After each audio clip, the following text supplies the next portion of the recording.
Is geskakel op Groot Plaas en ons gesels vanoggend bietjie met Jaco Visser, hy is die plaasbestuurder en wingerdboukundige by Lamont in Franschhoek. Jaco, goeiemôre en welkom op Groot Plaas. Môre Dopie. Hoorie so, kom ons praat net gou voordat ons in die tegniese goed inkom. Die walies is op pad daar na julle area toe. Die manne kom wyn proe. Wat moet ons weet as ons daar by die plaas aankom? Is daai klein emmertjies regtig verspoeg? Nee, wat ons drink ons sommer lekker, Dopie. Die wyne is mooi. Ons het 'n hele gasvryheidsbedryf en toerisme wat nou blom hier vir ons in die Kaap. So ja, ons sien uit na die valmanne na ons kom kuier en ons sal hulle lekker wyn voorsit. Lekker kos. Hoorie, so nou as jy terugkyk so na 2025 die jaar daarso by julle, hoe het die wynbedryf in Suid-Afrika spesifiek gevaar? Die verkope van wyn het bietjie afgeneem en dit kan maar toegeskryf word aan die veranderde lewenstyl van die verbruiker.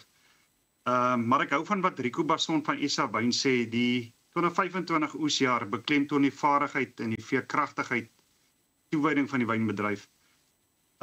Ons Suid-Afrikaanse wyne is steeds in wêreldwyd beïndruk dit nog en dit bevestig ons verbintenis en die gehalte en ons volhoubaarheid in die wynbedryf. So ja, die aanbod van die druiwe is groot in die mark van nou, maar as jou kwaliteit van 'n hoë gehalte is, sal die produk maklik in die mark opgeneem word. Nou, die ander groot vraag natuurlik wat veral hierdie jaar opgekom het in verskeie industrie, veral in die landbou, is die uitvoertariewe wat Trump toe nou ingestel het. Kon julle gesien het dat dit enigstens 'n impak gemaak het op julle spesifiek? Ek dink die Amerikaners drink mos nie so groot wyn nie. Hulle is maar meer op die sagte goedjies, die Budweisers en goed, maar ja. Ek dink die manne wat meer in die sitrusbedryf is, hulle het bietjie meer houe gevat rondom dit.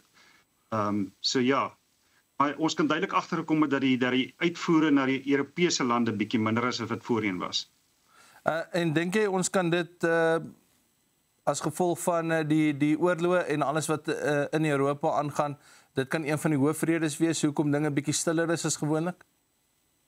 Ja, ek dink dit is maar die lewenstyle van die verbruiker wat verander het. En na COVID het ons taamlik maar het daar afname gekom in die verbruik van wyn.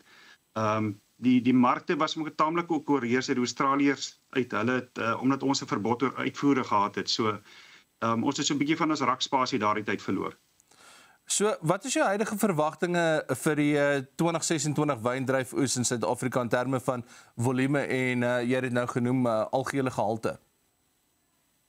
Op die huidige stadium is die vooruitsigte vir 2026 'n baie groot en 'n mooi oes. Ons het sedert die vorige oesseisoen het ons geen uitermate weerverserings gehad soos vloede nie. Die temperatuur die afgelope seisoen was matig en die vrugbaarheid van die wingerdstokke was goed geweest. Die stokke het mooi egale gebot en ja, ons het goeie weeromstandighede gehad, bietjie minder reën as gewoonlik. Ons het tydens blomtyd en set het is maar min wind gehad en het is 'n goeie blomtyd ervaar. Ons het goeie gesonde vegetatiewe groei en is nou juist besig om bietjie af te plat na meer reproduktiewe groei. Ons wil graag bietjie 'n goeie balans tussen groei en drag hê. So ja, die suidooswinde in die November maand en die droë klimaat het dit die siektes weghou en ja, hier sit 'n mooi oes op die stadium en ons is baie opgewonde daaroor. Maar onlangse weerpatrone wat 'n bietjie onvoorspelbaar was, nie net hier by ons nie, maar ek weet julle winterreënval was ook taamlik baie op 'n stadium. Hitteeenhede en laat seisoen toestande. Wat is jou vooruitsigte dan vir 2026 se oes? En as mens kyk na wat gebeur het nou die laaste, kom ons sê 6 maande met die weer. Ons het agtergekom van November 2024 tot nou November 2025. Dit was die laaste algehele gemiddelde reënval in 15 jaar. So die reënval was baie minder geweest.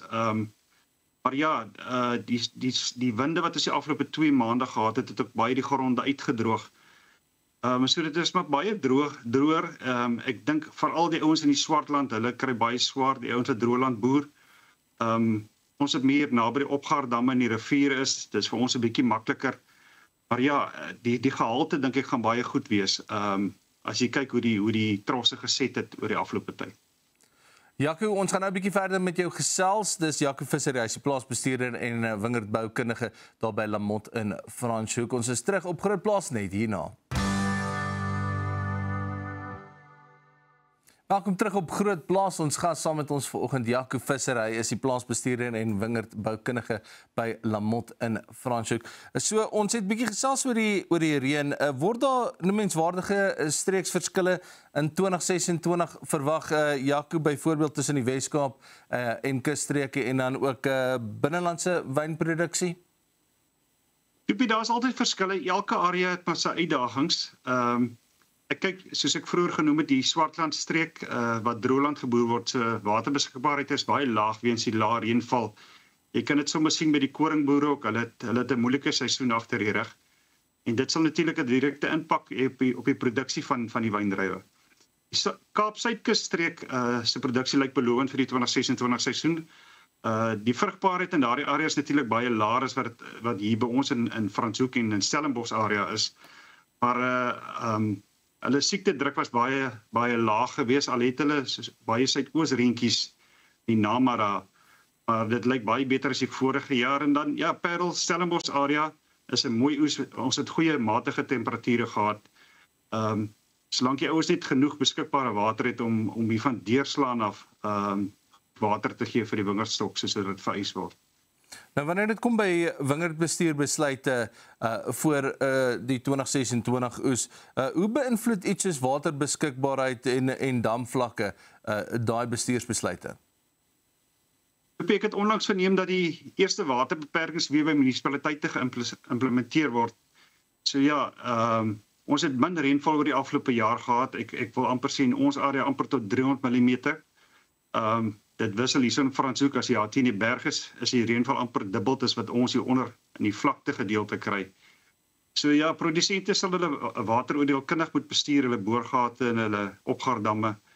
En ja, soos ek reeds gesê het, hier by Verizon deurslaan wanneer die druiwe begin opkleur, dan moet jy maar genoeg water gee vir die wingerdstok om die tros lekker ryp te maak. Op die oog af lyk dit of die opgaardamme en besproeiingsskemas goed op hierdie stadium lyk en ja, of daar genoeg water sal wees. Maar ons moet mooi kyk na oes, dat ons nog bietjie daar kan water gee. Ons weet nie of die reën gaan wegbly die volgende winter nie. So al die landbousektore sukkel natuurlik met stygende insetkoste. Ons praat van brandstof, kunsmis, arbeid, elektrisiteit en al daai tipe goeders. Wat se impak sal dit waarskynlik op die wyndryfproduksie en die winsgewendheid van die 2026 oes hê? Daar sal maar altyd inflasie wees, Doopie.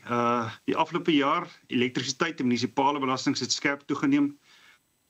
Daar's 'n groot aanbod vir druiwe teenoor die verkope van die wyn wat onder druk is.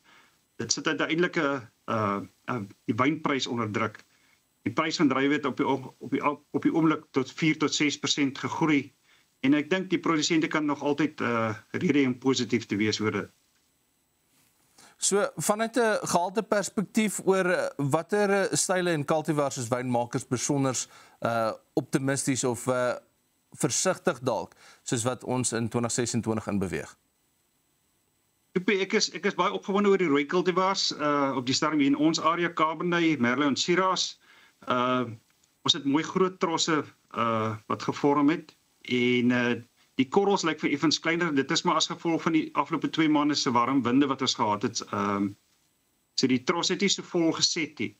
So as die korrels bietjie kleiner is, dan is die verhouding tussen die skil en die sap wat binne in die korrel is kleiner en dan kry jy lekker beter geure.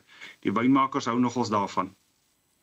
So, hoe kan globale markneigings, uitvoer en wisselkoerse die vraag en prys vir Suid-Afrikaanse wyn vanaf die 2026 oes beïnvloed? Die wynmark is internasionaal onder druk as gevolg van 'n veranderde verbruikerstendense en daar is maar nog altyd prys en sensitiwiteit gewees. Ons hoop egter dat die tendens om minder maar beter wyn te drink wel 'n positiewe effek sal hê op beide die vermoë om ons kwaliteit wyne te verkoop en dan ook teen 'n beter prys te verkoop. Met 'n goeie kwaliteit oesjaar wat verwag word, dink ek gaan ons 'n buitengewone kwaliteit hê vir 2026, soos dit in 2025 ook gewees het. Ons sal mooi wyne hê en ons sal dit graag teen 'n goeie prys wil verkoop.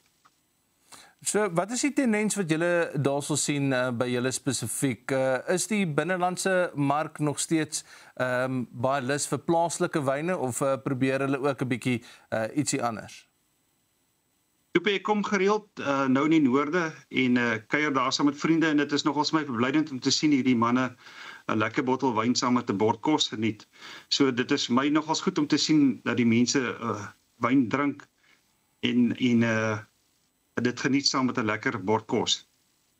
Nou, watter belangrike risiko's moet produsente steeds dophou soos die 2026 oes naderkom en watter praktiese stappe kan ander boere nou neem om daardie risiko's ook te bestuur?